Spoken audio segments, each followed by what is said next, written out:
আসসালামু আলাইকুম। গারমোরা বাজার থেকে সবাইকে স্বাগতম। এটি হলো গারমোরা বাজারের একটি দৃশ্য। গারমোরার বাজারে এখন অনেক নানান ধরনের নানা ফল রয়েছে। যে কোনো ধরনের খাবার পাবেন।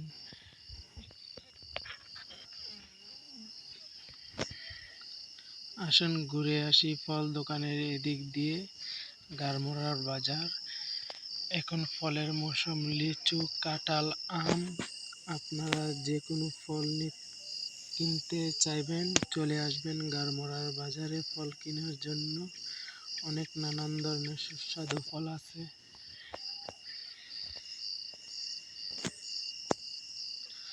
আর যারা যারা আমার চ্যানেলে নতুন তারা আমার চ্যানেলটিকে সাবস্ক্রাইব করে দিবেন, ইউটিউব চ্যানেলটিকে সাবস্ক্রাইব করে দিবেন আর ফেসবুক পেজটিকে ফলো করে পাশে থাকবেন।